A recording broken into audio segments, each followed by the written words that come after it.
That's a serious beard you got going on. I mean, you're heading toward Doug Dynasty, but well-groomed. That's a good look. If I ever did that, that's the look I would go for. The other guy is a guy who takes no prisoners when it comes to sports. Let's stomp these dudes. Together, they bring you the best in Oklahoma State sports talk and opinions on sports from around the country. That's right. Listen up. Hey, listen up. You. It's Jason Elmquist. Today, I'm a mild-mannered reporter for the newspaper. And Patrick Wheeler. I'm a very dangerous man. This is the Afternoon Sports Drive on the Triple Play Sports Radio Network. That's what I'm talking about. Sport. You ain't never heard nothing like this. Let me work. Show me where the mic is. I'm on stage, black shirt and my Timbs. You know how I do it. I ain't playing with you. I've been grinding. Anybody trying to sleep on me, better do something with your eyelids. I hear a lot of It's Afternoon Sports Drive, Triple Play Sports Radio Network. Everybody got opinions. Let it go into my ear, then I block that. Put me on stage, I'ma rock that. Saying you the best. Stop that, phony. I am not that. Yeah. What are y'all doing? Patrick Wheeler here with you. Jason Elmquist will be along shortly. We have a lot to get to. 2 o'clock drop here of the preseason Big 12 poll has made its way to everybody through the media. I gotta say, when I saw this poll, talking football here, didn't really have a ton of issues with it. This might be one of the few times I've seen a preseason poll for any conference that I've never had a ton of issues with. But believe it or not, I like the picks. We're going to go down through them. I'm going to tell you where Oklahoma State landed. On top of that, 325, Jacob Unruh with the Oklahoman is going to join us and talk about all that's going on with the preseason Big 12, as well as the new running back that will be making his way into Oklahoma State. We'll be talking to him about a ton. So the big season, or the Big 12 preseason poll goes like this. Oklahoma number 1, not a shock. Now Oklahoma State finds itself at number 2. I think that might surprise some people. Texas at 3, Iowa State 4, Baylor 5, TCU 6, K-State 7, West Virginia 8, Texas Tech 9, and Kansas 10. 1 through 4, I definitely don't have an issue with. You asked me, as Jason joins me now, yesterday, where I'd put Oklahoma State, and I said probably 3.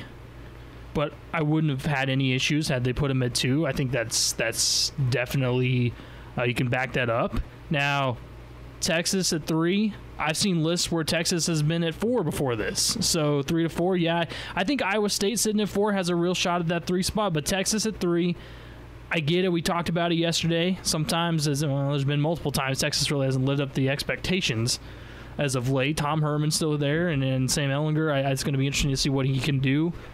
But I think a lot of it has to do with Oklahoma State being at 2 is if everything in the offseason can be put over to the side in the back burner and it's full-on focus on football, there's no reason to say they couldn't be number 2, right? Or even number 1. I mean, is that? Do you think that's too high? I didn't get my polling in time. I think I had them 4th ultimately, though. Oklahoma State? Okay. Yes, because here's the thing.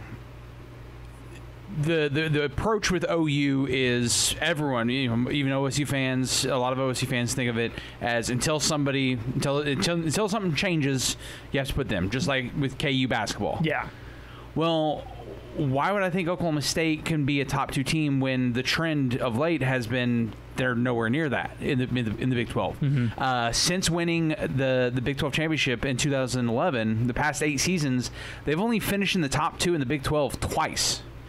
That would have been Rudolph's sophomore and junior years, 15 and 16. And back then, you had an NFL caliber quarterback. You had 4 NFL caliber wide receivers. You had several NFL caliber defensive backs and stuff like that. You have portions of that, but you don't have 2 NFL running backs. You don't have 4 NFL wide receivers right now. And you still barely finished second there. That's the thing for me. And Oklahoma State fans, you can disagree with me all you want, but if you look truly into your feelings, you'll know that there have been a lot of times in the past 8 years that Oklahoma State has clearly had the better talent on the field, and it hasn't resulted in wins. So that's why I'm, do I think they have the talent to be first or second in the Big 12? Yeah.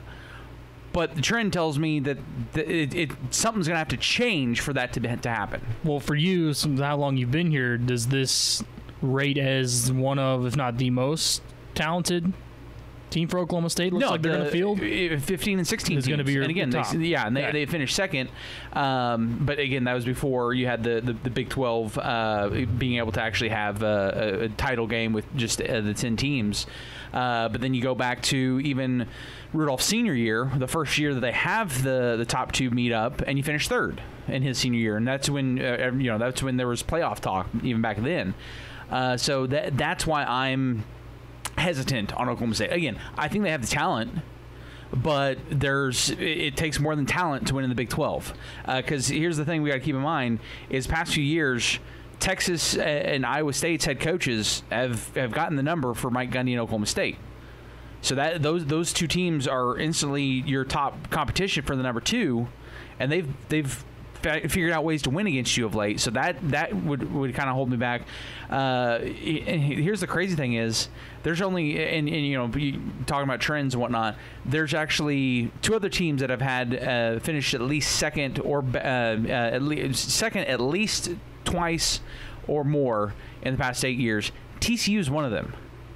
And keep in mind, TCU did it without talent at quarterback in the past 8 years. Let's be honest. So that's the thing is like anything can happen in the Big 12, and that's why I wouldn't be surprised if.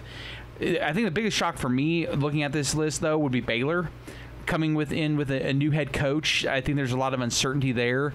You lost the defensive player of the year from a year ago as well. He's now in the NFL.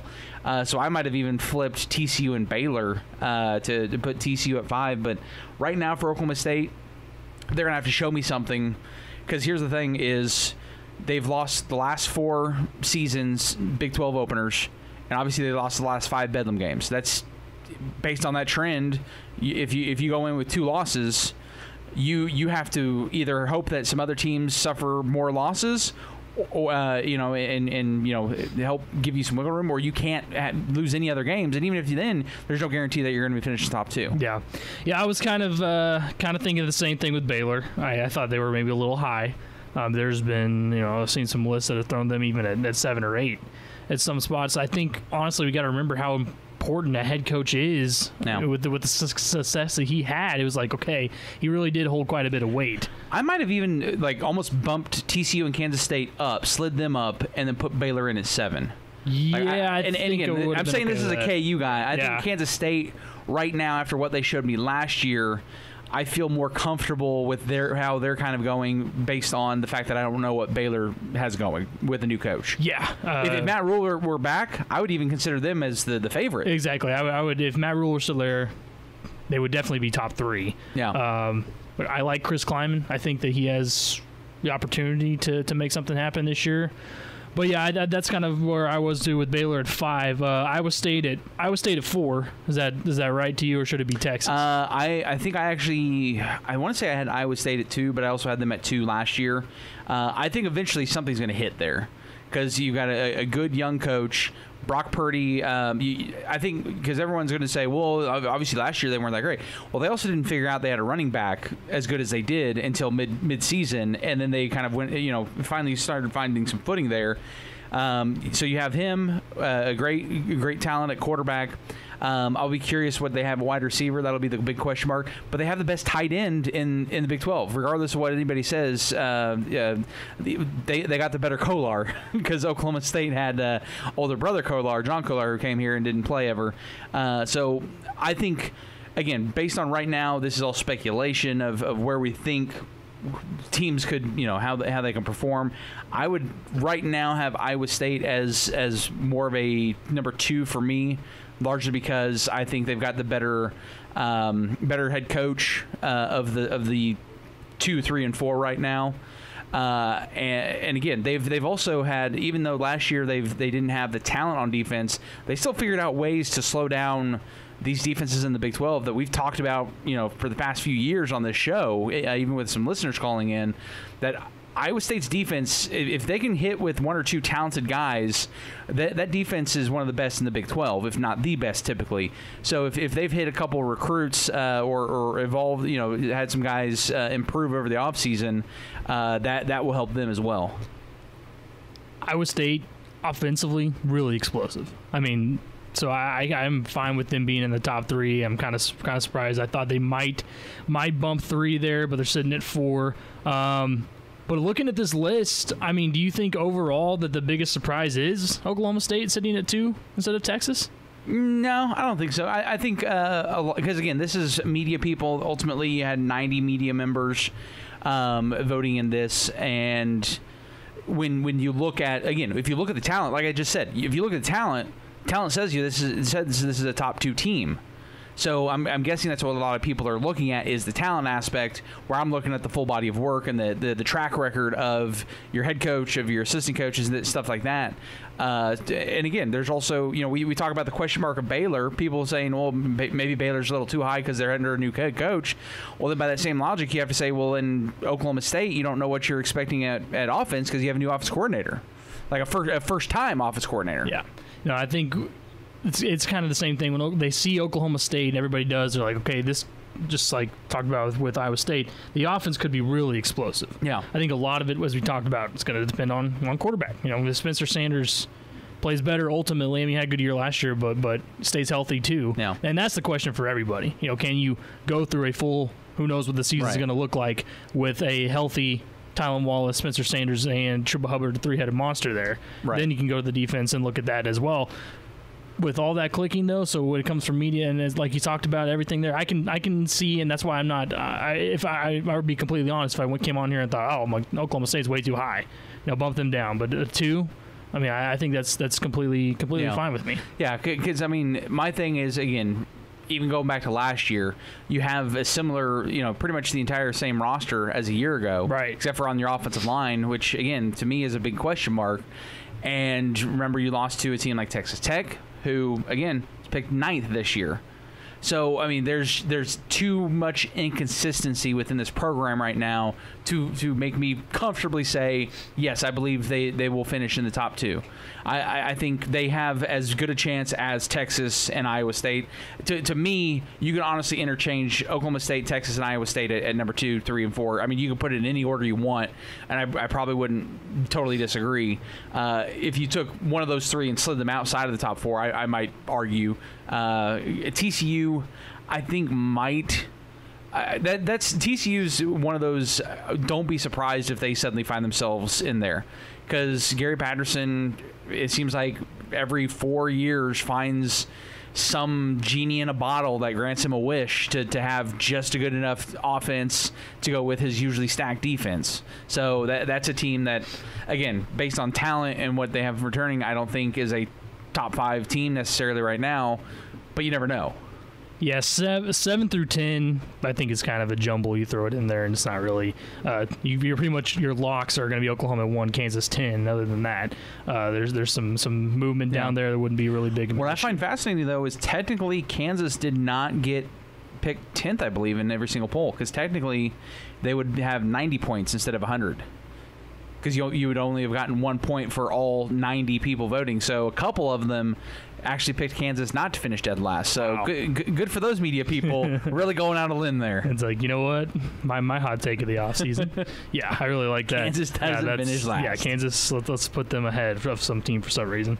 A lot of it, too, when I look at Oklahoma State, it has the trajectory of a season to go, I think, either really, really well or really, really bad. And either way, it can go fast, okay? Because they can start off, depending on, we still have no idea who they're going to play in week 1. Depending on how that goes, say they get to keep the rest of the non-conference schedule, it could go really, really good getting into Big 12 play. Yeah. But as soon as a team that if they come in and they beat Oklahoma State and they're not supposed to, then you've all of a sudden got the ball rolling with everything else that's played into it, which I think it could snowball in a bad way this year if they're not careful. Oh, and speaking of the non-conference, I mean, we keep seeing the smaller conferences keep coming out and say, yeah, we're canceling or moving to spring. And so far, outside of the Pac-12, nothing's impacted Oklahoma State. But the more you see, the more you have to start kind of getting concerned. Because if American Athletic Conference, there's your Tulsa game and stuff like that. So that's you have Western Illinois as well. But the thing for me is a team that I just mentioned that you never know could be sneaky good with TCU is a team that you open up Big 12 play with. And again, you go back to Mason Rudolph's senior year. I believe that was one of the four that you lost to, and that was with a TCU quarterback who didn't even get a chance at the NFL level. So it's a case where, like, if you would have opened with Kansas or heck even to Texas Tech, you're probably feeling comfortable. But a TCU team that, you never know. I mean, on paper right now, I would have Oklahoma State as a slight favorite, but it being at Fort Worth, I think also benefits the Horned Frogs. And to piggyback off that, you cannot lose Week 1 in the Big 12 opener. If you're Oklahoma State. In the past 4 years, that's what I'm saying. This year it's if any time it was a must win. Okay, yeah, it's got to be now, right? Wouldn't you say the pressure is on at this point? Oh yeah, for everything else. Well, but at the same time, the pressure's been on before. It's been on in the past few. Yeah. Again, you go back to it would have been Mason Rudolph's junior and senior years. You lost the openers, and and I went back and 2 of the 4 teams that you lost to open up Big 12 play the past 4 years. 2 of those teams have gone on to finish with losing records overall. Yeah. So, just because, you feel comfortable with a TCU possibly opening up is no guarantee because, again, you've lost the worst competition to open up Big 12 play even when you had a talent like Mason Rudolph. Yeah, this is about as big of a must-win as we've seen probably in a long time. When we're going to come back, we're going to get Jacob Unruh on with us from the Oklahoman. He actually had covered the new Oklahoma State running back coming in, Dominic Richardson. It was announced yesterday that he will be heading into Stillwater soon to join the Pokes this year. So he actually got to see him quite a bit in high school. He had a crazy good high school career. We're going to talk to him about all that, see what he thought about the Big 12 poll, and probably try to get as much out of him what he thinks is going to happen with the college football season. All that still to come here next on the Afternoon Sports Drive. Well, I'm not trying to get in the way. Minding my own, got nothing to say about nobody. That's right, nobody. Don't shake my tree, don't rattle my cage. You and me will be on the same page. Got no trouble, don't make no trouble. Yeah, you best let a sleeping dog die, 'cause soon you come to understand why. Hey, you're gonna get bit right between. It's the Afternoon Sports Drive, Triple Play Sports Radio Network. Patrick Wheeler and Jason Elmquist with you on Friday. Everybody's having a great Friday so far. We're wrapping it up for you, getting you into your weekend. I think last night was probably a little bit of surprise to a lot of people that a player came into Oklahoma State for this year for a running back position, right? I mean, that was like, whoa. Good deal. I mean, a lot of people probably expecting. He was released from his national letter of intent from TCU, and the interest was immediately there when that happened from Oklahoma State. Been in constant contact. Looked some of his high school stats and tells you pretty quickly this dude is crazy talented at the running back position. Did you like that signing? That's the thing, though, is like I know a lot of fans are getting hyped, but I mean there's already a pretty deep pool there. I mean that's gonna be the tough thing for him to obviously he's not you don't expect him to break through this year. Obviously you got Hubbard, as long as you play, but you have guys like DeAndre Glass that a lot of people might have forgotten about. He redshirted last year. Some people I've heard some people say that his conditioning wasn't that great during his rookie year, but maybe he gets that figured out now. But I mean, and he was a 4 or 5 star guy depending on which recruiting base you looked at. So I mean, there's a lot of talent in that running back group. So it'll be fascinating to see if he's able to break through. If he's the guy, I mean, it's one of those guys where maybe you look at the wide receiver pool that you say you don't always look at the stars because you never know. Someone like James Washington and all that have come out of being a 3-star and exploded. But I mean, he is coming into a deep, experienced running back group right now. So don't expect. I wouldn't expect to see him this year, and right now off the top of my head, probably RB3 next year. Yeah, that's probably fair. But because there's 5 on the team, I think that are scholarship, if I remember correctly. Yeah, I can't remember. I think that's right.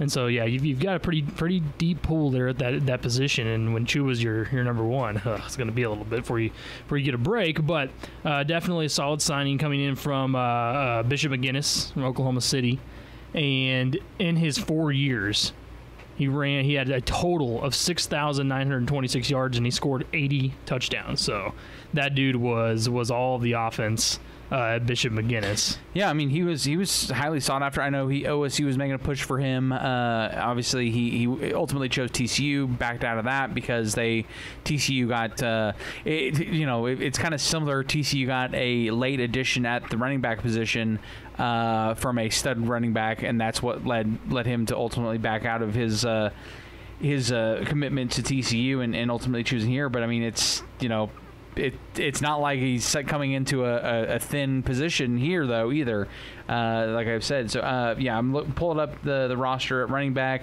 Again, DeAndre Glass, LD Brown will be graduated. You have Mabari Snoddy, Andre Washington, who was a redshirt freshman. Micah Cooper, who we even saw, but he was a redshirt senior, or he is a redshirt senior, so he'll be gone after this year. Desmond Jackson, the community college kid that kept dealing with nagging injuries throughout last year. He's only redshirt junior. He could potentially be in the mix this year and the following year.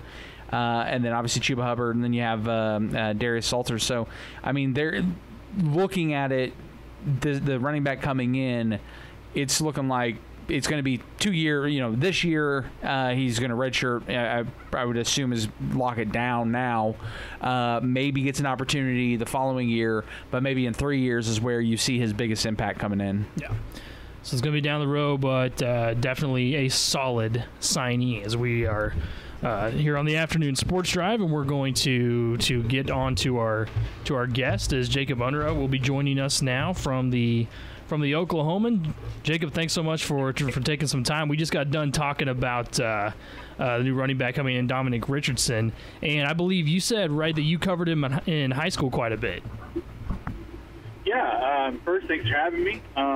I spent 6 years on the high school beat here at the Oklahoman, and 3 of those covered Nick, as he's known, around McGinnis, and with his Twitter handle and everything.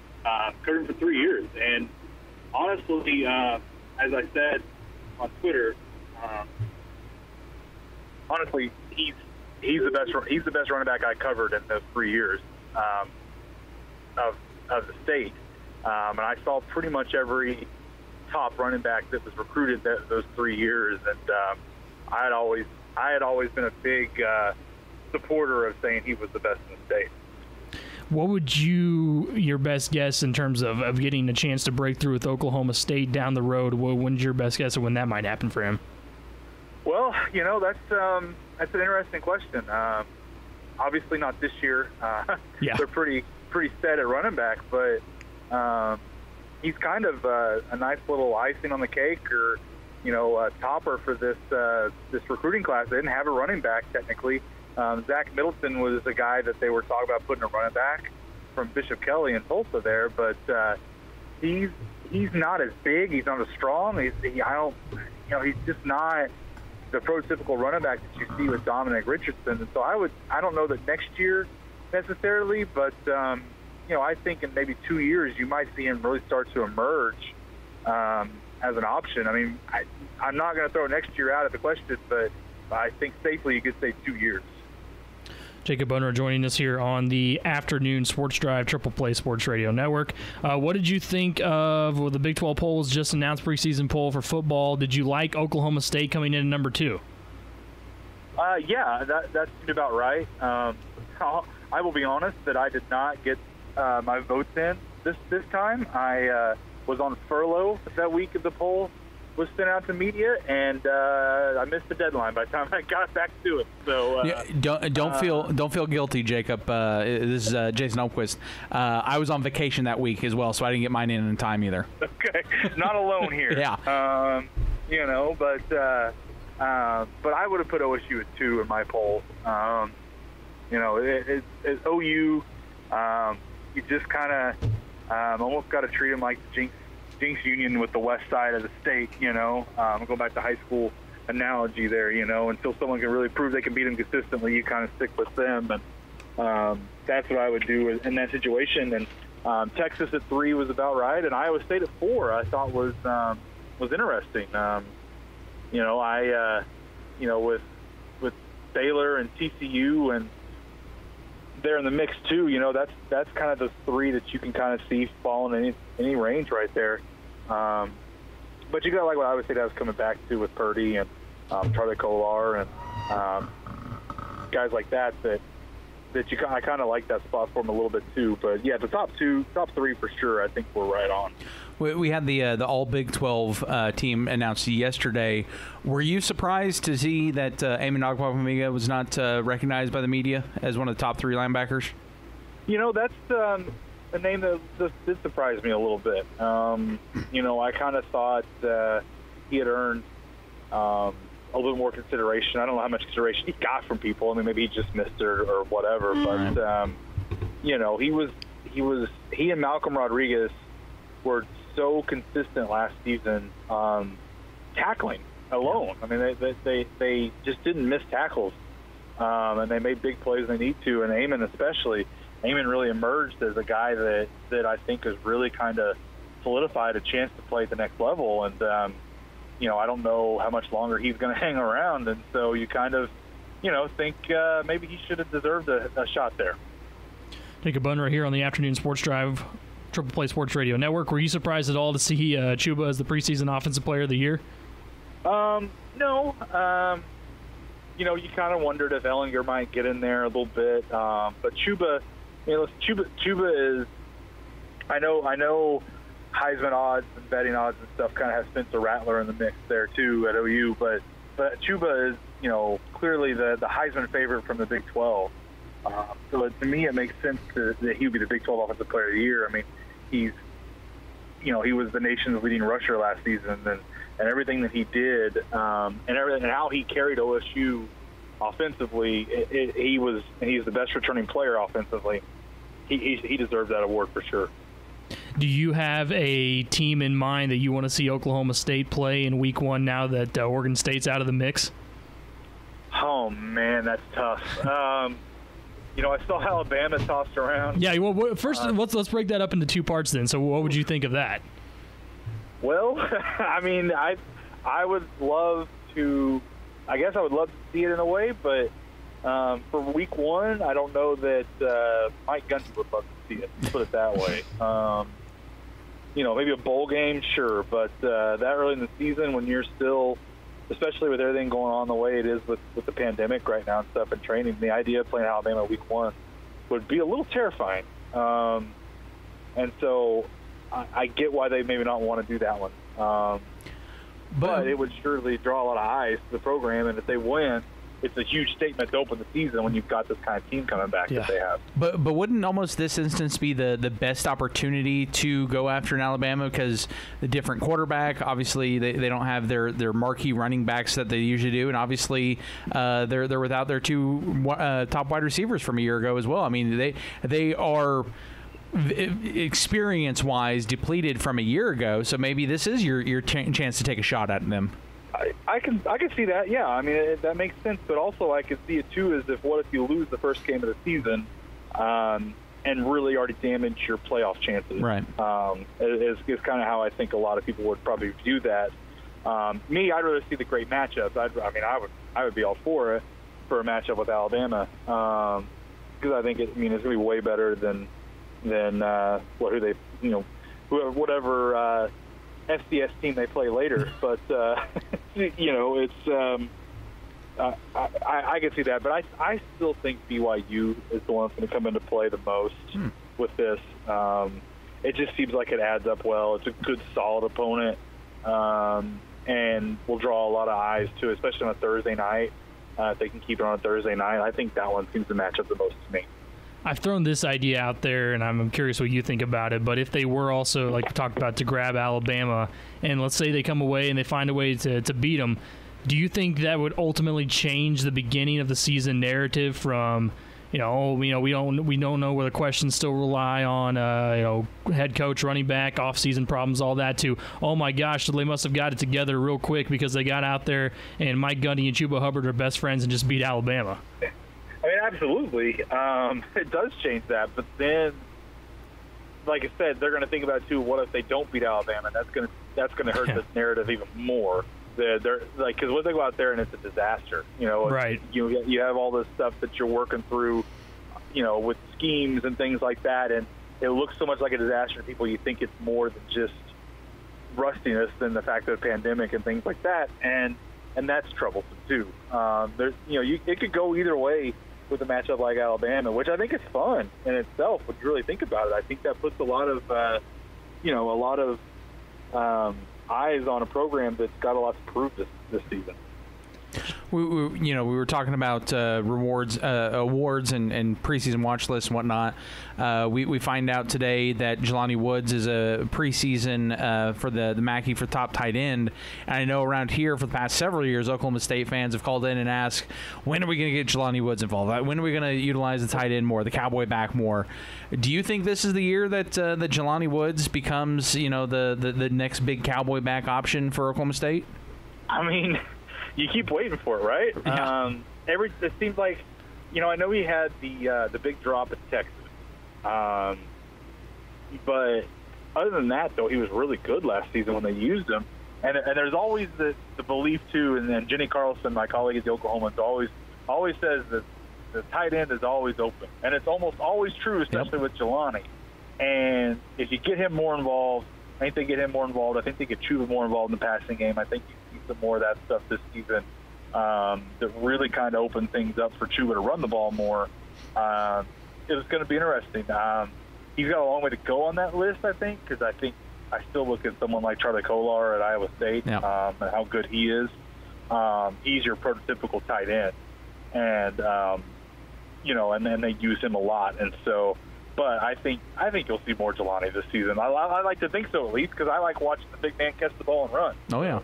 I would like to see more of it too. Yeah, there's nothing more enjoyable watching a football game and seeing, defensive players almost kind of hunkering down when that giant man of a Jelani Woods is bearing down on them with the football. Yeah, exactly, and they have no idea what's coming at them, but he's not going to go down very easy. Yeah. Jacob Unruh from the Oklahoman with us, covers Oklahoma State. With the news yesterday with the NCAA dropping their new guidelines, including face masks, including social distancing on the sidelines, and all of that. First of all, did you think that those guidelines are helpful, but also, do you think they're going to be followed very well by most teams in the NCAA? I don't know. Guidelines, right? To me right now, it's not so much about the guidelines on the field as it is the guidelines away from the field. Mm-hmm. And you can put those guidelines out right now, but and this sounds very soapboxy of me, but if people aren't doing what they can to outside, away from the football field, players, non-players, fans, everybody, it's not going to matter to me. In my mind, it doesn't matter. And so whether those work on the field or not, I think they're great. It seems like, Major League Baseball, the testing numbers are dropping. The positive test numbers are dropping while they've been having their summer camp, as they call it. And, I think the NBA numbers are kind of holding steady, too, in their bubble. And you see stuff like that work. And so I think it could work, but it's just for us to have a season, I think people are going to have to do their part, too. Were you surprised to see the Big Ten news come when it did about eliminating non-conference games? No, not really. I think it's proactive on their part to kind of help other teams along, too, to say, hey, we're not going to have these games. You can find someone else if you're going to play great. But I also think I understand the move, too, because now it allows the Big Ten to move conference games up in their schedule and try to get more in case it does get worse as the temperatures drop, as feared. And that to me is very smart in itself, because then maybe you can get a football season in. the Big 12 and the SEC have been pretty adamant about. We've been told to wait. We've been told to wait as long as we can to make big decisions, trying to stay patient. Do you ultimately see these two big conferences, making the decision to go no non-conference games, or do they stick it out and try to get us somewhat of a normal season in? Yeah, I have a hard time making a call right now. Last week I would have thought they had to follow suit. The longer they wait, the more I think that they're trying to figure out a way around it. And so I kind of get more in the belief that they're going to play the season as much as they can. Now, if they keep losing non-conference opponents, if they keep losing non-conference opponents, they don't have a choice. But, we could see I guess you could see an SEC Big 12 crossover or something if need be for something like that to happen. But I think if more conferences keep dropping, then I think the SEC Big 12 will follow along eventually. Honestly, would you be too upset if it became just a Big 12 SEC crossover season? No, probably not. It'd be a lot of fun. I don't think that'll happen, but I think it'd be a lot of fun. Yeah, no doubt. Final question here for you, Jacob, before we let you go. We saw Oklahoma State sitting at 2 in the preseason poll. For you, season goes as planned, let's say, and they play 12 games. Where does Oklahoma State finish in the Big 12? I still think I'm going to go second. Okay.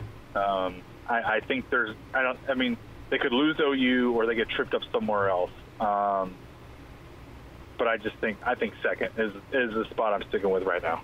I've got to throw one more to you real quick because we talked about too the opening game with TCU, and I mentioned that in the Big 12, and I mentioned that maybe this year it's probably one of those must-win Big 12 openers, and we've talked about that always is the case every year, but I think this year might be a little bit more important with the team they have, the expectations that are there. Do you think that regardless of what happens in the first few games, that the hope they have non-conference games still, is this one of these you absolutely have to win to have a real shot at the postseason? I think so. I know they felt like they should have won in Texas last year in the Big 12 opener, and that kind of put them behind the 8 ball, and they kind of got off to a slow start. And so I think if they need to get off to a fast start and keep the momentum going. Just because the schedule gets harder. I mean, you end the season with Texas now instead of OU, but you got OU in October, in the middle of October, end of October. So I think you're better off winning early and kind of setting the tone. Jacob, thanks so much. That's Jacob Unruh from the Oklahoman, covers Oklahoma State. You can follow him on Twitter at Jacob Unruh. Appreciate the time, man. Have a great weekend. Hey, thanks for having me, fellas. All right, Jacob Unruh joining us here on the afternoon sports drive, Triple Play Sports Radio Network. It's funny because I love asking writers, people that cover the sport for a living, hey, what do you think's going to happen? I mean, and I know they've only been asked that question 1,000 times, but as of right now, where do you think we're going to go? And literally, it's not just their answers, but people in the. If you were to go and ask anybody in the university, they'd be like, "Just don't know." Yeah. We just don't know. I saw. I don't know if it was an NFL player retweeting somebody, or I think it was a college, like a LSU player that an OSU player retweeted, who like a week ago said, people need to stop asking me if we're going to have a season. I don't know. How true is that? Players have to deal with that all the time. I mean, I remember, every year where there's questions or rumors of, like last year was like, is Spencer Sanders going to be back in time for the bowl game? Like, I remember players being, asked that, mentioning how that people were asking them about that and stuff. Now they're dealing with the, are we going to have a season? Are you going to be ready? This, that, and the other. So, but, Just to be honest, players, media, Mike Gundy, to an extent, probably Mike Holder, don't 100% know right now. No. I think it was yesterday that Brandon Weeden was on with Doug Gottlieb after our show. And he had obviously been on previously in the day and said he had talked to Tim Bertain not too long ago. And kind of asked him the same question. Said, look, he's within the system. He told me, I don't know. So I was like, that's probably the most frustrating part about all of this, is that we want to be sitting here a couple weeks into July and say, well, this is where we're headed. Yeah. We have this direction, and the football team's going to be able to do this and play this, and fans are going to be able to do that. That is the most frustrating part of all. Well, and I think what's more frustrating for me is you go back to before we started reopening things, when everything's trending the right direction. It's like, okay, man, we could have, it was legitimate. I remember telling my publishers, like, hey, let's start planning for the possibility of sports coming back in the fall. And then, across the board, not just here in Oklahoma, but, Texas and all these other states, you reopen and the numbers start skyrocketing again. And you're like, we're trending the wrong direction right now. Like if we were trending the same way we were back, when there was a lockdown and we were trying to slowly open things back up, then yeah, we could be saying, okay, we can try to get this in. But right now with everything spiking again, I think that's why the NCAA and SEC and Big 12 are all kind of waiting because that's the thing is, everyone, even the CDC director pointed out, is like, if we started wearing masks over the next month or two, we can have this pretty much kind of squashed, pretty much by before the winter starts. But some people aren't willing to make sacrifices right now. Yeah, that was such a rock and a hard place at that time. It was like, we can't stay locked down forever. We got to get the economy back, but at the same time, we got to try to limit cases, all of that. The thing is with me that I don't see a huge valuable argument to why we can't have football, at least in some capacity. Mainly because we're seeing pretty much all the other sports in the national landscape are going to be back. Plus, we are finding out that players, just like Jacob mentioned, we'll talk about at the major leagues, they're finding ways to keep numbers low. So I think that there's definitely progress trending in the right direction, depending on, you might read something that says otherwise, but personally I think we're getting a little bit closer. But yeah, just like we said, it's here we are in the middle of July, we still don't really have an answer. When we come back, some people probably like, you know what? You guys at one time you talked about that national name, image, and likeness rule that might take place for college sports. Whatever happened to that? Well, we'll tell you what might be coming up with that. Also, in hour number 2, just like we talked about, Major League Baseball revealed their numbers of positive COVID tests, and got to say, they're pretty encouraging. All that still to come. The Afternoon Sports Drive next. It's been a too long time with no peace of mind. I'm ready for the times to get better.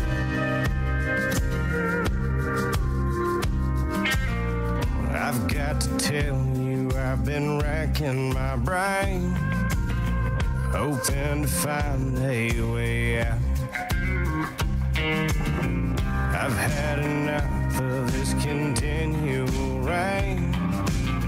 Changes are coming, no doubt.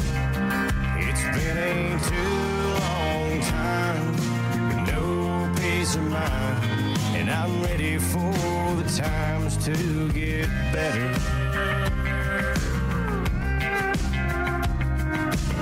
You seem to want from me what I cannot give. I feel so lonesome at times. I have a dream that I wish I could live. It's burning holes in my mind. Wrapping up hour number 1, Afternoon Sports Drive, Triple Play Sports Radio Network. Patrick Wheeler and Jason Elmquist with you on Friday. I think there were probably some people that were like, you know what? Remember when that talk was all about, we're going to start paying college kids? We're going to start getting paid to come play sports? Whatever happened to that? Well, it's on the move, and what I'm talking about is the legislation when it comes to name, image, and likeness. Because all of a sudden, it was like, yeah, we can have name, image, and likeness. The NCAA was cool with it, but it's like, okay, now, does it go to every school? Do they decide how it goes? And everyone's like, well, that's not going to work, okay? Because we talked about Florida being really proactive with this. And we mentioned on the show, well, there's going to be those kids that go to, you name any Florida college, that otherwise would have no business going. And UCF will actually be truly contending for national titles. They would actually probably have some... Not imaginary ones. They could actually argue and people would listen, maybe. But everywhere else, too. And so... national legislation is kind of what people are fighting for now. The bill, as I last read, could actually be on the table there for movement up in the through the legal system throughout this winter, possibly. I think it definitely has to be done, though. Like, if you had to put your vote down, wouldn't you say yes, national legislation when it comes to name, image, and likeness? Has to. Well, and I mean, that's what was kind of a push. Originally, they were going to let NCAA kind of come up with the plan, and then it was like it's almost like they kind of, I don't want to say they used the pandemic almost as an excuse, is what it felt like. It was we have more important things to worry about. But it's like at the same time, it's like, but you haven't been productive during the pandemic either with the pandemic. Right. And I'm glad like all you came up with in the past 4 months is 72 hours to test and social distancing during competition. I'm glad you mentioned that because it does tie into it. Okay, I listened to the basically Paul Feinbaum just destroyed Mark Emmert on his show today, and I thought, you know what? He's right. If you look at what has and what hasn't been done by the NCAA this whole time, it's been a really lack of leadership through the entire. So the talk about was, and you saw all the Power 5 schools in the conferences. They said, well, we're not going to wait on the NCAA, and they pushed it up to the national legislation level. Yeah. So, but on top of all of that, they used that as an excuse big time. But their response to all this, has been really bad. Okay, Mark Emmert has been hiding almost, it seems like, and the occasional media blurb, which is nothing but stuff we already know. Right. He came out yesterday and he's like, gives those guidelines. Yeah. Well, wear a mask, social distance. No. Yeah. Really. I mean, that's where we're at right now. It's like, okay, Walmart already came out with that earlier this week, but good on you, NCAA. Good job. Yeah, it's like that's a really original thought. And I think that it's really been a big time loss of the NCAA in leadership. Are you surprised to make that statement? No. That's the problem. And it is. And it's been a problem for generations. Yeah, it is. There's been people that have asked literally before that have listened to anything I do. Patrick, well, you don't like the NCAA, but why? I mean, can you... things like this, okay? Yeah. Now, people will be like, well, this is unprecedented. Yeah, but look at all the time and data that we've gathered and learned how to, believe it or not, we are learning how to cope with this thing. Yeah. So if the NCAA, one of the biggest organizations, can't do it, then I've got an issue with that. Well, you keep in mind, when the pandemic first started, it was the Power 5 conferences that were saying, okay, you can have X amount of hours on Zoom with your players. You can do this. You can do that. It wasn't from the NCAA. No. The NCAA was like, recruiting's getting pushed back. That's it. Recruiting's getting pushed back. That's all. It's like, okay, what about access to play? And that was something Gundy, through all the stuff that went national during his press conference, his teleconference, he made that comment. He said, we need leadership. We need somebody with, and he was actually going after the conference as well, saying conference and NCAA need to start making plans, need to tell us. And then that's why he came up with these ideas, because no one else was. Yeah, no, I think the NCAA originally and through this whole thing have been deer in the headlights situation, where there's like frozen. I don't know what to do or what to say. But I'm telling you this, not saying anything has prolonged how bad it really has been for them this whole time. Okay, yeah. If you were anything, if you had come out, and I'm talking consistently. I get it. Mark Emmert's a busy dude. But guess what? You have people within the NCAA whose job is to represent the NCAA. Why were all of these people not used in terms of telling everyone where we are with this, where we are with that, what's going to happen with the future? I know that it's a lot to take in and understand, but by now, we're sitting here almost at the end of July, and we're just now hearing the next step of what we think should happen, even though all of us already are doing. Because remember, the NCAA, all they did is came back and said, you can start having voluntary practices June 1. Yes. There was nothing else to it. Like, you can start having it then. And then what happened? Most conferences said, oh, that's way too early. We're going to push it a week or two. And then, some programs like OU say, we're going to actually push back a month beyond that. It's like NCAA looks, I mean, they always have, but during this pandemic and now along with the NIL, look like buffoons. They're bumbling around this, not knowing what they're doing, leaving it up to the conferences, and then that's why you come out and you get the Big Ten and Pac-12 making decisions maybe early. Well, it's because there's no leadership at the top at the NCAA saying, hey, we should be talking about the possibility of moving up, so we need to cancel non-conferences. It's like they're just sitting back like we don't know what we're doing. No, and the comments made yesterday by him, that's what kind of got me going, was like the whole, well, with the numbers right now, we got to get a better hold on the pandemic. Like, yeah. I mean, we know that, but that's seriously, that's all he could say. Yeah, here's the thing that he has to do as the leader. He needs to eventually say, okay, if we don't have a definitive answer by August 1 or August 8th or August 10th or August 15th, because the 15th of the month has been a big thing for the NCAA and college football programs for whatever reason. Yeah. Let's say August 15th, we have to have an answer. At least tell us, hey, by this date, we will know what we're doing. Because right now, as far as we know, as much as Tom says you can't come out the week, on September 2nd and saying, okay, September 3rd, we're not going to have an OSU football game. Right now, that's what it's looking like. The NCAA has universities and conferences sitting on pins and needles right now wondering what the heck's going to happen, because why they wouldn't be surprised if they are told the week of. Okay, because that's happened plenty of times before. They have come to expect a lack of communication from a spot that's so important. Okay, it almost makes me question, like, does the NCAA realize the importance of what is at stake here? Again, the only thing definitively that we know from the NCAA is recruiting stuff, and then that statement where they said you have to practice 4 weeks. Yeah. But we don't know if, does that mean so if you don't start practice until the end of August that you can still start your season, at the end of September? Like there's no definitive answer to that. Yeah. It's an issue, and unfortunately, lack of communication is all over sports right now. It's pro sports, it's college sports, it's everywhere. We'll talk about that in hour number 2. The SEC made an announcement regarding their scholarships in hour number 2. Get Jason's take on that, see if he agrees that was the right move. Major League Baseball, as we talk about, their numbers released, latest positive coronavirus tests, pretty dang encouraging. I haven't been able to say that a lot with everything going on. And we'll get on later into the show. What has been one of the more entertaining topics regarding the NBA's crazy bubble idea has been the snitch line.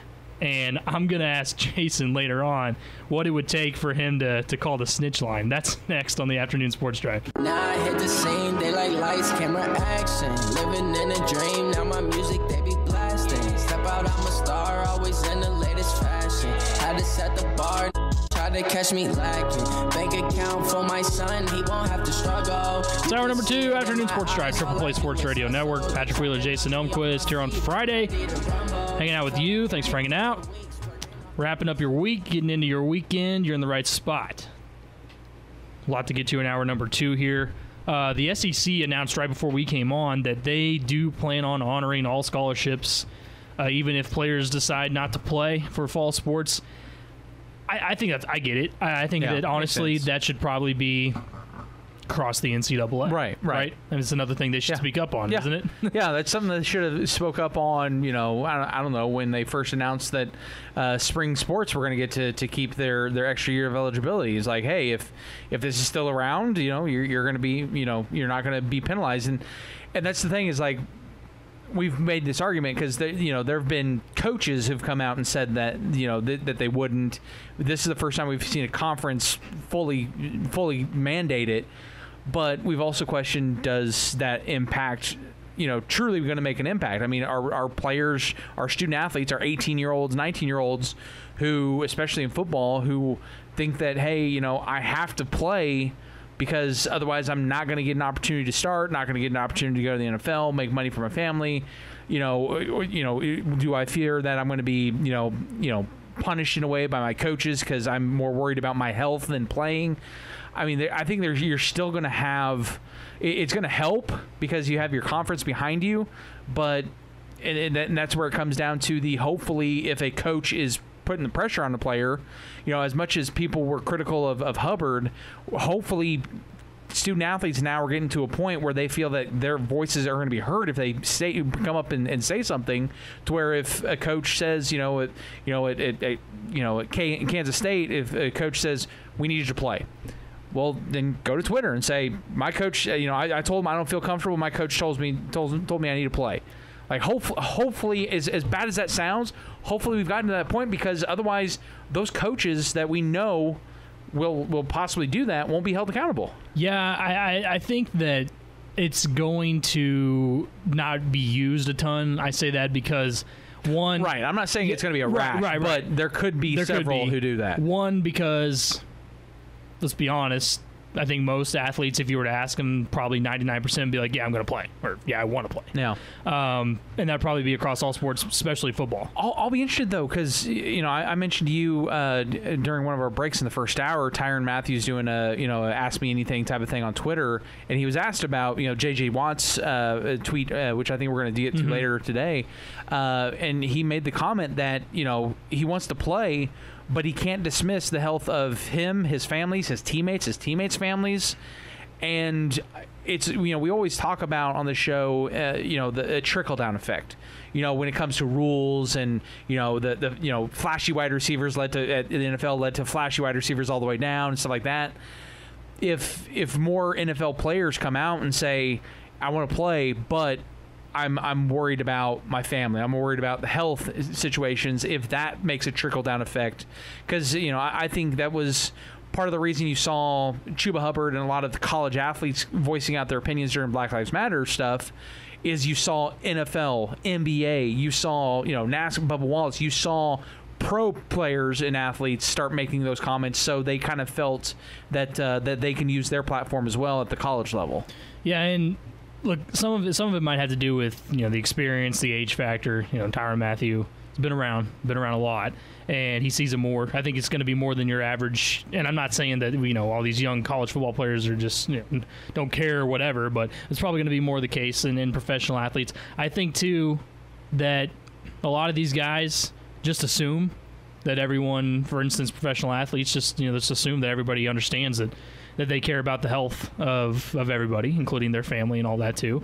And I think they're also willing to accept some risk. I mean, bottom line, I think if that means having a National Football League season, then they're some of them, probably a lot of them, are okay with that, knowing that the risks that they're taking. And if I'll put it this way. If I'm a National Football League player this year, or even Major League, whatever, if I'm at a national level playing a sport, and besides the NBA, because they're in a bubble, but everywhere else really, where I'm having the freedom to kind of go back home or do whatever when I'm done, I'm taking a lot more precautions, okay? That means I'm not going to go see my grandparents like I might. That means I'm going to stay away from people I know that are close to me that have conditions that are underlying it. I mean, all that stuff. And that's the thing, again, we don't know how many people, though. There may be some athletes where their especially at that level, where their grandparents are living with them because they were in worse conditions. Because I think what's also going to be interesting, I don't know if it was on our list to talk about today, but we're starting to hear rumblings out of MLB that the Nationals are having to possibly look for a new venue to play their games. They are, yeah. So what does that mean for the NFL if they go forward? If suddenly Los Angeles, which we're hearing a lot of stuff coming out of California right now, what do the Rams do? Obviously, the Chargers aren't playing in front of fans anyway, so they don't have to worry about that. But, if they're not allowed to play in these venues because the cities that they're within are mandating, limiting only still 10 people allowed in in an area, and obviously a sideline has more than 10 people. Yeah, it definitely does. Yeah, the Nationals are kind of in a tough situation right now with maybe trying to find a new home all of a sudden to play games this year. Let's stick with Washington. Stick with the NFL. The Redskins story is a pretty big deal. Well, here's the thing I'll say about it first. When we were looking at it yesterday, I was expecting, and based off what we heard, this giant, I'm not going to discredit, but this giant bombshell report, okay? Well, and it felt like it was going to link to specifically to Dan Snyder, the owner. Exactly. Yeah. I thought that he was going to be heavily involved, or accused. In something, but I also thought that when we heard it was a lot to do with sexual misconduct and all that in the workplace, I thought, the worst, we're going to hear a case of the sexual assault that took place that was never documented or something like that. So ultimately you get 15 women that come out and they say that they worked there, that there was a lot of sexual misconduct, harassment, verbal abuse, all that stuff that went down. And not dismissing that as serious, because that is serious, but I really, based off what I was expecting, was Snyder's going to be in huge trouble. Right. And he's going to have to get out of there and all this. And but here's what is going to happen now. Because people are going to push for this idea the NFL needs to run Dan Snyder out. But I'm telling you right now, it's not going to happen.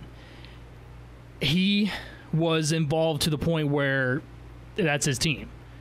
my issue with him there is that he has to know what's going on. Now, he might have, but according to the report, not alleged to have been involved with the harassment, all that stuff.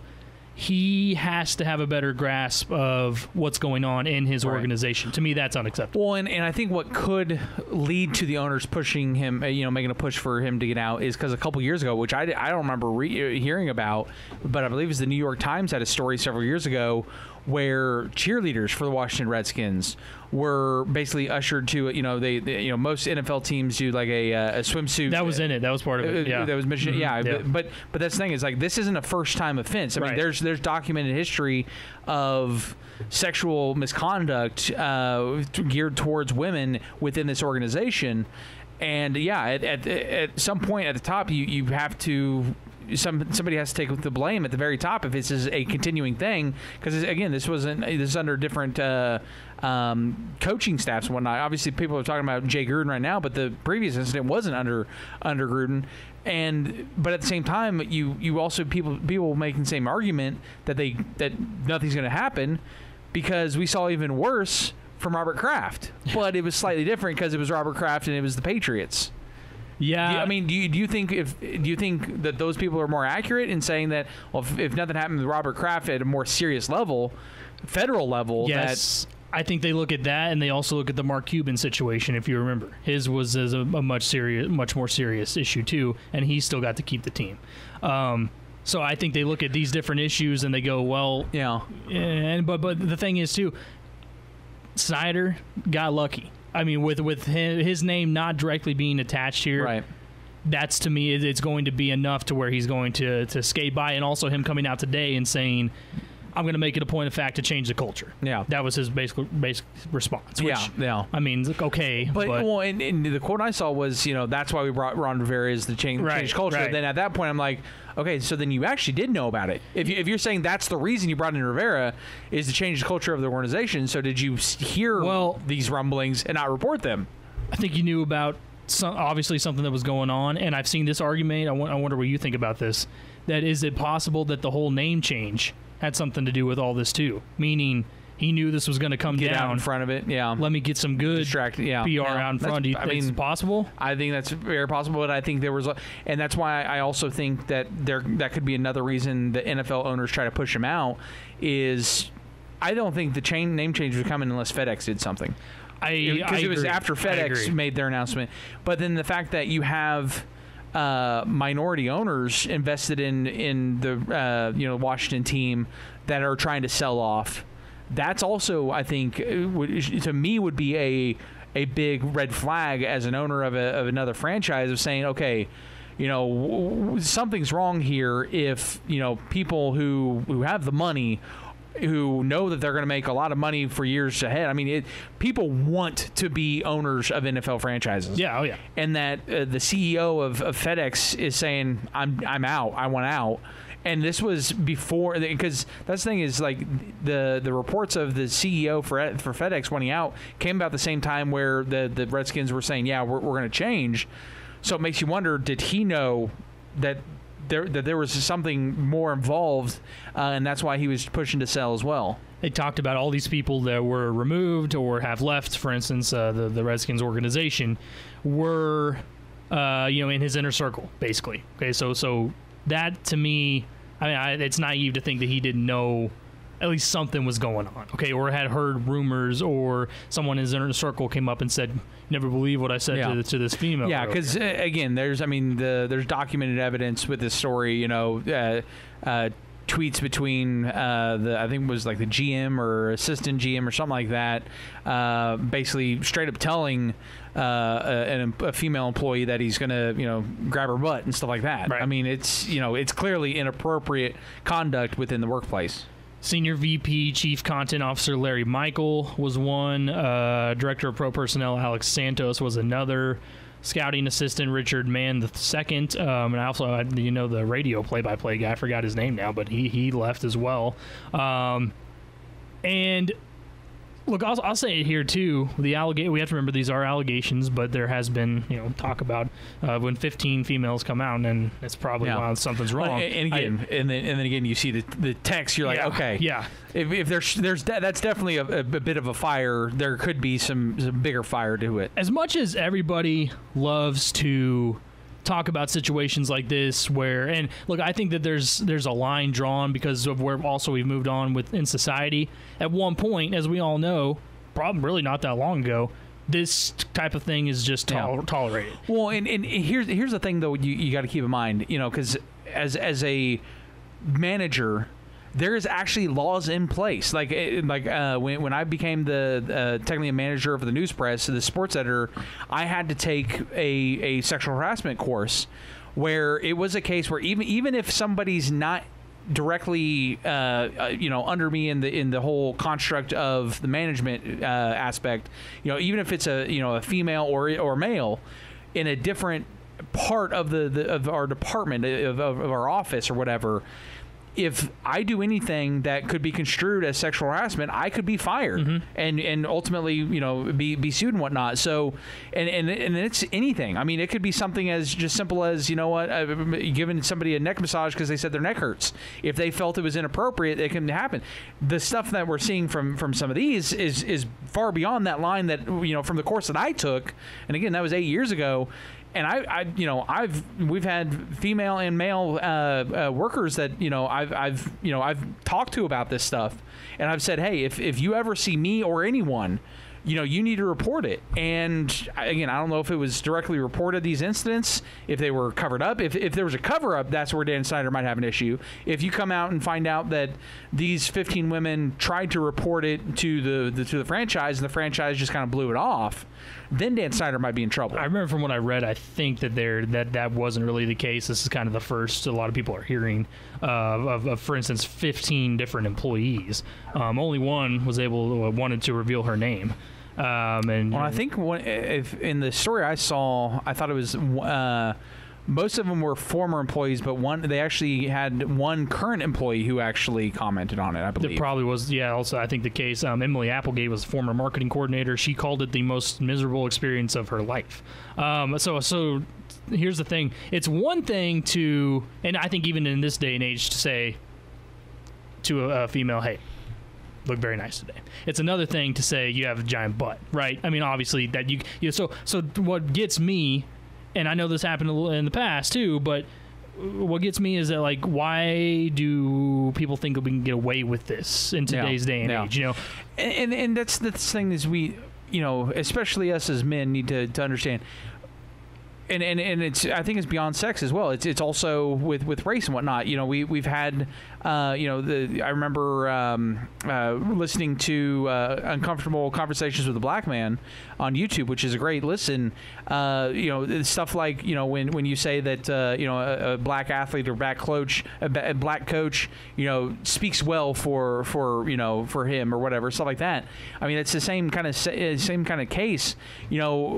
It's just like if someone were to tell me I've whatever, talk about my appearance rather than my job performance at work, that would irritate me. So that's why it frustrates me when I hear stuff like this going on, especially because I've got two younger sisters. If I knew that they were being treated that way, I'd be furious. Well, that's what Ron Rivera said. I think he said he had two daughters that work in the organization. Yeah, he's like, this isn't going to happen under my watch. Like, so that's the thing too. When Ron Rivera coming in as the head coach, do you see this as a real opportunity for him to show his leadership? Because I do. Right, I feel like this is a chance for him because he was brought in to help with all this, right? The culture. So that being the case, he has a real shot to change things. But I think part of the problem with that organization is culture's not going to change when the person at the top isn't willing to change. Yeah, and like I said, the statement he put out there, if he doesn't act on that, actually say I'm planning on making changes, hiring legal action like they did, legal attorneys to go in and view the culture and see what needs to change, maybe that's a good first step. But he knows just as well as anyone that it could very well have lost his job right now. I mean, really could have. So, and as you know that I've said a bunch of times, I don't like the whole cancel culture idea. Don't like people being fired for stuff that they've apparently said or whatever. Now, if he were involved straight up and it was accused and whatever, then yeah, that's different. Yeah. But at the same time, you got to make a change. You got to clean things up. Yeah, and that's why I think the NFL owners have to look at it, because again, this isn't a first-time offense type of thing, and that's what's saving Robert Kraft as well.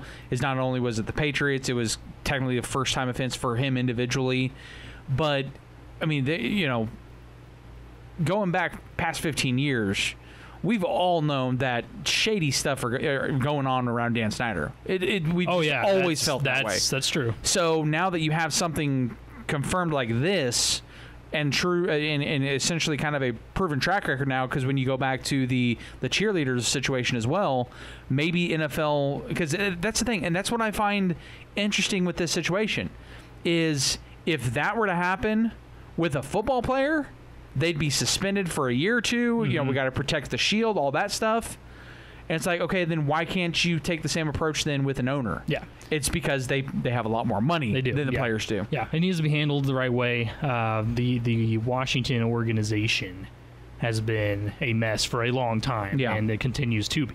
When we come back, the NBA snitch line is ringing off the hook. We'll talk about that next.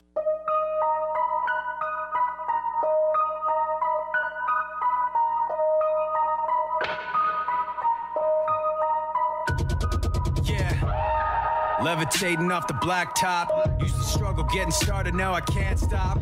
Used to be the quiet kid in the sandbox, now it's hands up every time that your man rocks. They ought to stop me coming in again. You mad? You thought we were synonyms? Too bad that's the water you're getting in. You're too fat for the sharks that you're swimming in.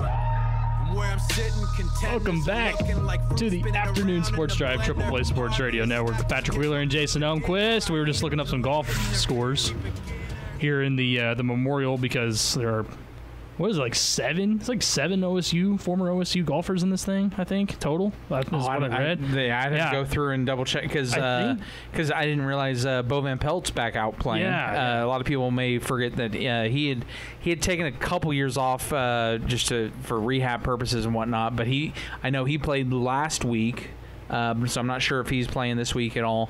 But yeah, I mean, there's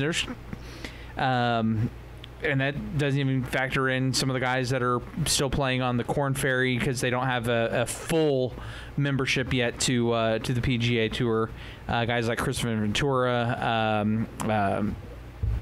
drawing a blank on his name, Zach Boshu, guys like that are doing well on the Korn Ferry Tour as well. Well, they might be able to sneak in. It looks like Tiger is probably going to make the cut, for people that are wondering, at +3. That's projected to be the cut, with Brooks Koepka also at +3. Phil Mickelson right now +2. They're all 3 finished for the day. I just scrolled through and found another one. Kevin Tway is down there as well. Apparently the course is playing pretty tough. Because as I mentioned to you, Bryson DeChambeau, who just won the tournament 2 weeks ago, that beat out Matthew Wolff, who finished runner-up, just carded a 10 on a par 5. A 10. that's like most professional golfers are looking at going for eagle or birdie easily on par 5. He carded a 10. Yikes. That's where you just hang him up for the day. It's like, you know what? Well, and because Wolff apparently had carded a snowman, which is bad enough for a pro, but you don't very often see pro golfers card a double digit out on the course. So he's had 2 insane stats this week, because the drive, the over 400-yard drive, then he had that 10 shot there, which is... I'm actually curious, because the cool thing is now on PGA Tour, you can click on each hole for each golfer, and it'll show you kind of the play-by-play. And so I'm curious what happened with DeChambeau, because his tee shot ended up wow. So you said he was hit one over 400 yards. Yeah. Again, on a par 5, it does look like it had a slight dogleg right. His tee shot ended up 280 yards to the water. Oh. So instantly a penalty, dropped it in the left rough. The next shot, apparently he lost. So his third shot says 252 yards to unknown, penalty for a drop. So at that point he's shooting 5.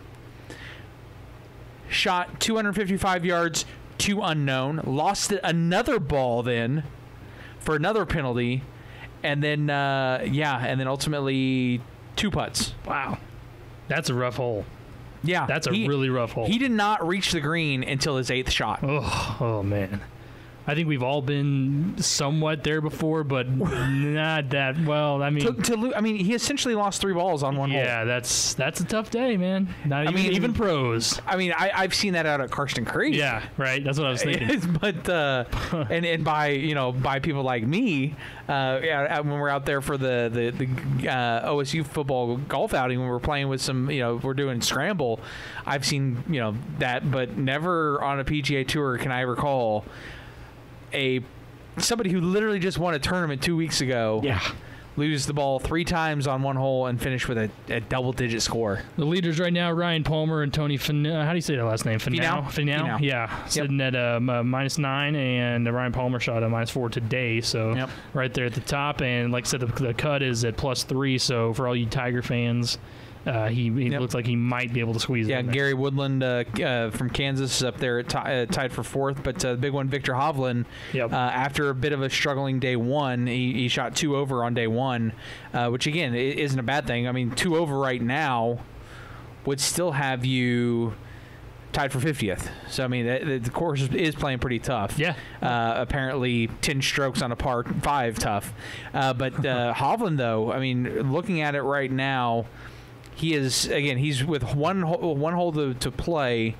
He is tied for the best round of the day at 6 under. Wow. So if he could birdie out the 18th, then there's a chance that he could ultimately have the best round of the day. And so far, it's shot him up to right now. He's at 4 under, tied for 8th, right there with Jordan Spieth and Danny Willett. But he just teed off on the 18th. Left side of the fairway, 470 yards apparently. Oh no, that's the hole is playing 470. Mm-hmm. So we'll be able to give you an update by the end of the show to let you know definitively where he's sitting heading into the weekend. But again, another week where he's positioned himself to make a run at the top of the leaderboard, and I had the conversation with some friends when I went back to Kansas. It would have been my dad and my sister's boyfriend about Wolf, and that was the weekend that Wolf finished runner-up. I was like, part of the problem with Wolf is he's kind of like Ricky. He's going to have one bad round. You just hope that the other 3 rounds are good enough to kind of counterbalance it. And ultimately, the week that he finished runner-up, it happened on Sunday. If he would have just, because I went back and looked at it, if he would have just shot what everyone averaged for the final round, he would have won that tournament by 2 strokes. Wow. Yeah. So ultimately, he lost by 3.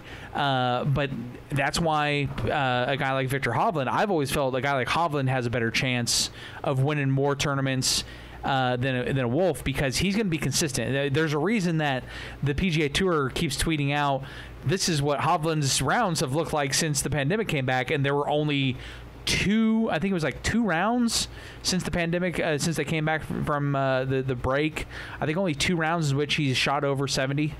Wow, really? Yeah, it was something like that. And that's obviously impressive. Another one this weekend with yesterday's performance. But that's the big thing with him, is he's always consistent. That's why he was in the top 3 last weekend and finds himself in the top 10.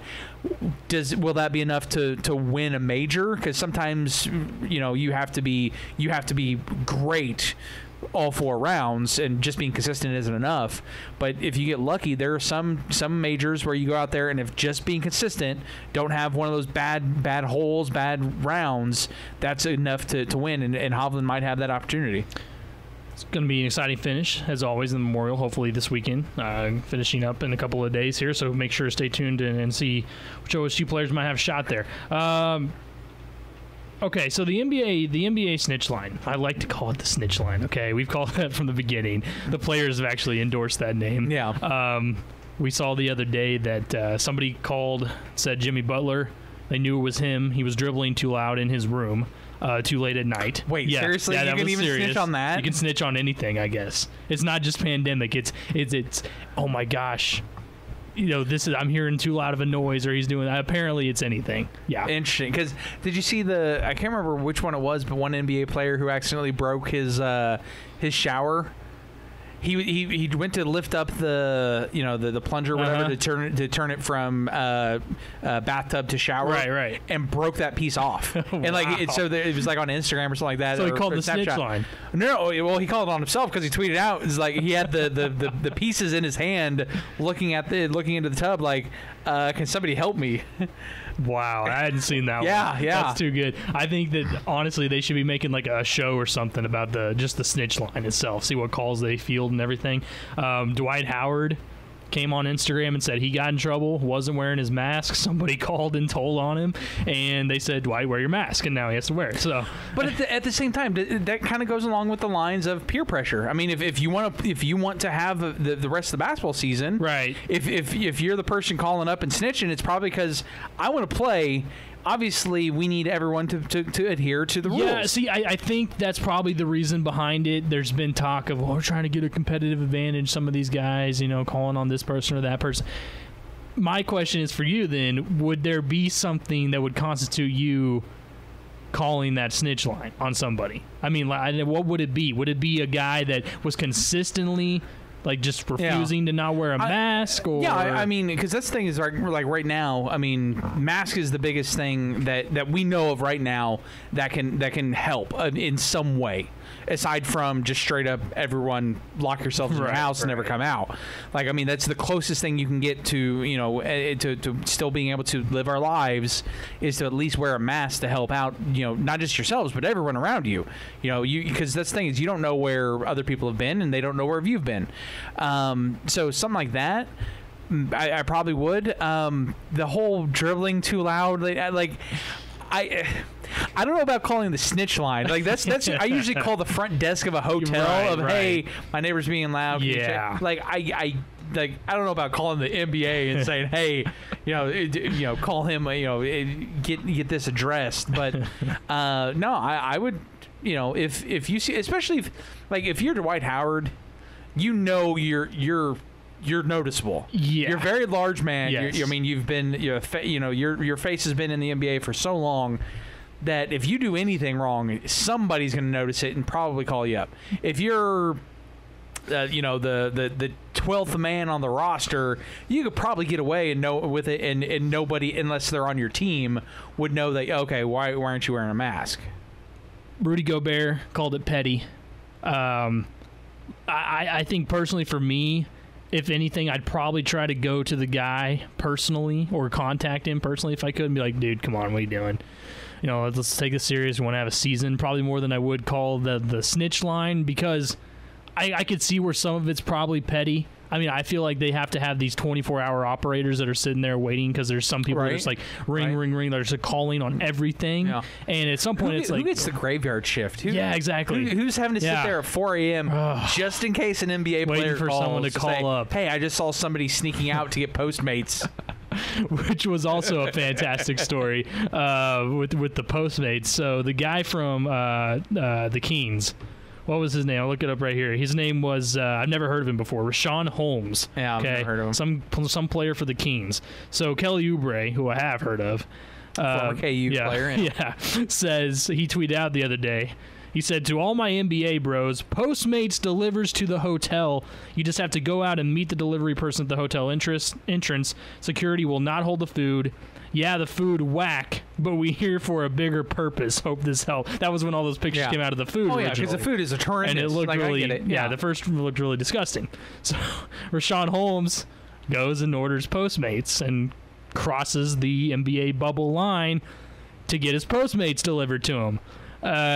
Eventually was found out that he did that, and he had to quarantine for 10 days. Yeah. Okay, there was no proof that he had contracted the virus or anything. It was just, you stepped over the line, and that's 10 days. And Kelly Oubre responded on Twitter and he said, "Never mind, LOL." That was the two-part story. I would get it, because I've seen some of the pictures. Like I saw I think it was a media person tweet out, and it literally looks like you can find better food options at a gas station. Yeah, that first picture I saw was pretty shocking. I was like, that looks really gross. And they didn't mention the price, but I'm sure the photo I saw, because it was like prepackaged, like 4 or 5 grapes, 2 or 3 apple slices, a small bag of Doritos, not even a gas station bag of Doritos. I'm talking you put it in your kid's lunchbox when they're in the 3rd grade size Doritos bags. You know, the ones that are in the grab bag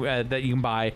Like all this, and I was like, I bet that cost them $50. Oh, I bet that's what it was. All I want to see is a picture of what LeBron was eating this whole time, because he wasn't eating that. No, there's some top players in the league. There's no way they probably get whatever they want. Well, I don't know. He might have been joking. I don't know. Steven Adams said that he brought lasagna with him. That is such a Steven. When I saw that, I was like, that is such a Steven Adams thing. Like he would do that. Yeah, that didn't shock me. I probably would have too. All things considered, that's just like that was like man, perfect. Steven Adams. I'll just pre-cook my meals. Put them in the microwave them each night, because it's going to be better than these prepackaged gas station meals. See, what I don't get is, like, if I got that food there, okay, first night, and I was like, really? I would be tempted if I had the ability to reach out and get Postmates to deliver whatever I wanted, but Rashawn goes out and he's like, I accidentally crossed the bubble line. Like, you accidentally? Like, you didn't know that, like, where was that? And that's why... You know, I've talked about maybe we're going to get advancements. That maybe the one silver lining of the pandemic is we're going to be forced to advance. Whether it's, like I mentioned yesterday, of athletic departments, including esports. You know, you getting revenue that way, maybe a little bit more without having to pay as much. But maybe this whole drone delivery system needs to expedite itself, because then you could just, you know, order up from the local restaurant, probably good restaurants down in Orlando, and have it just put into a drone and dropped right in the middle of your hotel foyer, and not have to break your bubble. Yeah, the logistics though. What if it dropped and it spilled, or if it dropped and it? I mean, I'm getting really resend it again. Yeah. Oh, okay, just do it again. Yeah. See, you're just gonna have to. I mean, with drones, you probably have to make sure because I know sometimes it gets pretty windy down there, so that might adjust as well. But I mean, that's stuff that we've thought about. Yeah. People want to do. Like, maybe we're gonna have to start doing stuff like that, because. If we're not seeing a future anytime soon right now where we can get back to quote normal. And I don't want anyone to think, oh my gosh, they're backing up like the NBA has it so hard. I don't think they do. I think players are spoiled rotten. Yeah. But when I saw that food, I was like, that's nasty. Well, when I saw the food and especially the price, and then some of the hotels that there was one that again, I don't remember if it was NBA or WNBA. But where there was worms in one of the rooms. I think that was WNBA. I'm pretty sure. But it was, I believe they're down in Orlando as well. They are, yeah. But either way, I replied. It was Harold Kuntz that I saw the tweet about the worms in the room, and I replied with, I was like, and the average Joe spends hundreds to thousands of dollars to stay in that room to go to quote the most magical place on earth in these Disney worlds and stuff like that, and it's like. So, like, that's how bad conditions are down there, that even people that are, your average Joes spending a lot of money and having to stay at those crappy places. So I get it, but at the same time, it's like NBA guys, like, I understand, because they're used to, staying at the Hyatt, staying at, all these nice places, and now they're having to stay where people are still spending $500 a night. But it's also because of the location, you're not getting the quality that you normally would for $500 a night. I think bottom line, this goes back to the whole, at this point, the whole bubble idea was just like, okay, it seemed like a really good idea one time. I'm just not a fan of it. I think it still could have been a good idea if it was utilized properly. If it wasn't we're going to do it in these crappy hotels, we're going to overcharge for these crappy meals. Like at a certain point, you're the NBA. You should have said, okay, instead of relying on worldwide sports, gas station food, we're going to have several chefs. We'll build a buffet, or obviously buffet wouldn't be a good idea, but we're going to bring in chefs. We're going to have these meals made specially by we're going to cover that.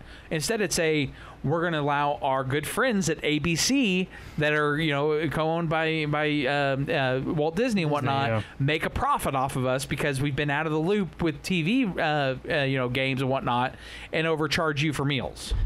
I think too. I just all lost about the money. It is. I lost a ton of confidence in it when they talked about the employees for Disney. Like, well, they can just come and go. Like, well, what's the point? I mean, we're going to have this, we're going to be testing, but at the same time, we never know. If someone punctures the bubble, that's it. So why take that risk at this point? Just pull in MLB. And why do we say that now? Well, because the latest numbers pretty encouraging. Look good, yeah. Although I saw Royals had 2 guys test positive, but one of them apparently suffered an ACL tear earlier this week anyway, so he's unfortunately would be heading to the IL anyway. When we come back, we'll talk about those numbers. We'll get them out there. Also try to get in that the NFL, the players and the owners, well, it's kind of like MLB. They're just not happy with each other. We'll talk about all that to round out the afternoon sports drive next.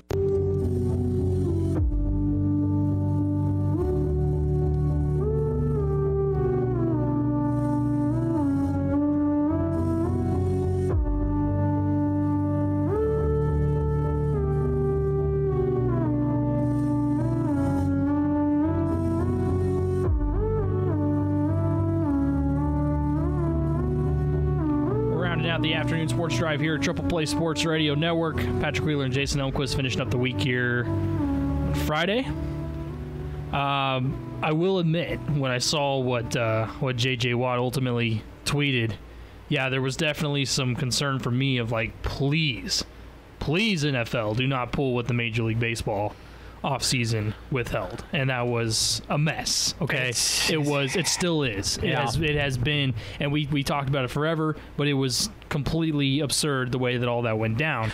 I think what can help the NFL is the fact that you're not trying to negotiate from 160 games. Right, exactly. So that'll help, but the whole the players still don't know from the health aspect, what type of testing is going to be involved, quarantining, what you're going to be allowed to do with these camps. And that's the thing is the Texans and Chiefs are the rookies are starting to report this weekend with officially starting up on Monday. Yeah, I'm coming from just a dysfunction standpoint of they need to know what's going on, and we got to be on the same page if we want to have a season.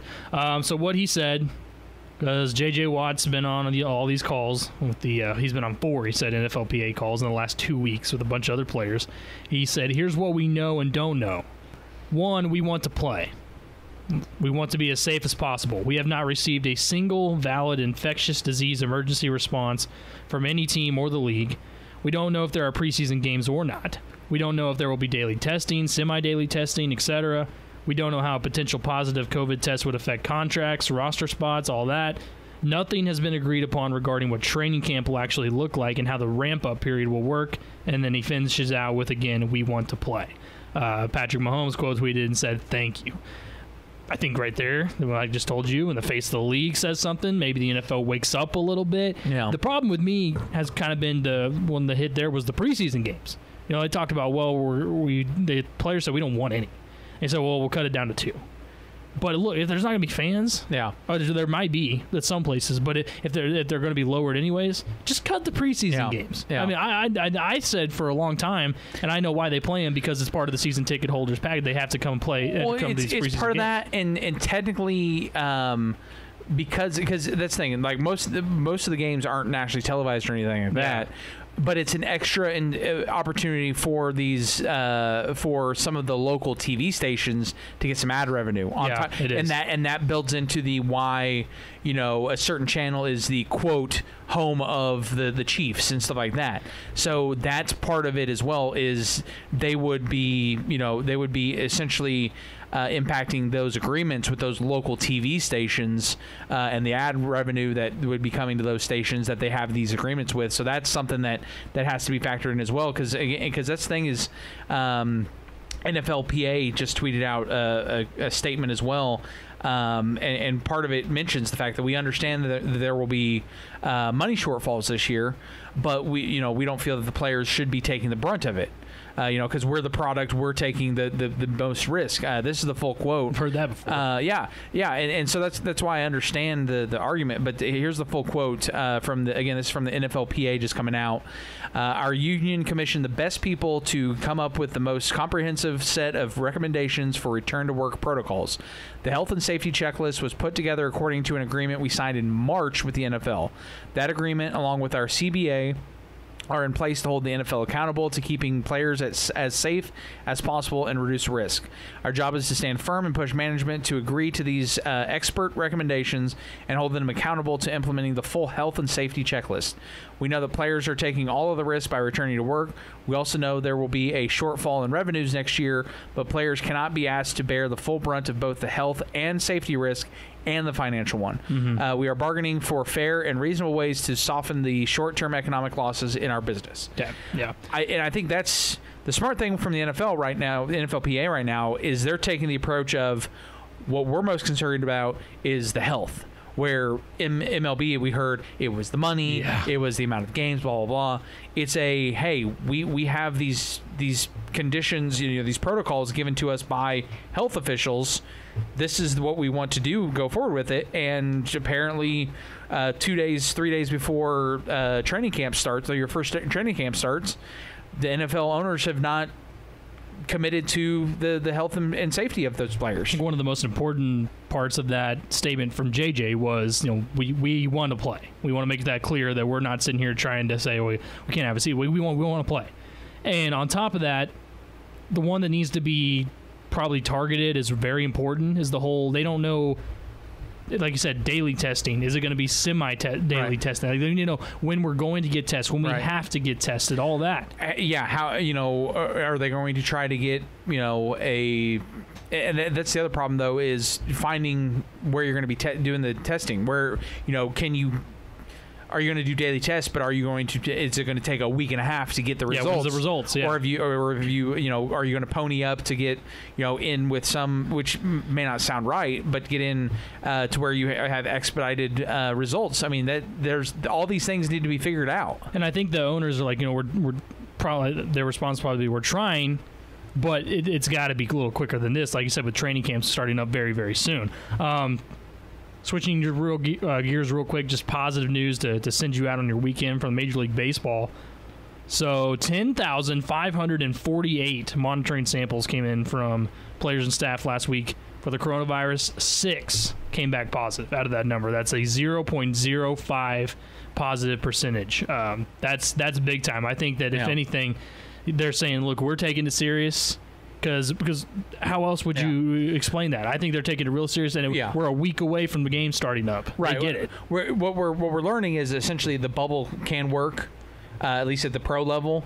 So I'll be curious if that's the approach that NFLPA and NFL take. Is we're going to mandate that that you're all staying in this hotel instead of living in your houses for that entire time. It'll be curious to see what they do. And again, unfortunately, they need to know soon, because several of the Chiefs and Texans report, because they open the season a few days earlier than everyone else. Yep, rookies report very soon, as said, quarterbacks as well. So but hey, it's another week down. We're another week closer to hopefully some answers, I think, in the sports world, that's for sure. And we're another week closer to team sports coming back. As I said, on this day next week, we will have Major League Baseball. We'll be playing, believe it or not. It's crazy.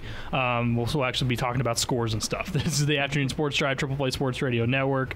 We'll be back on Monday. That's Jason Elmquist. I'm Patrick Wheeler.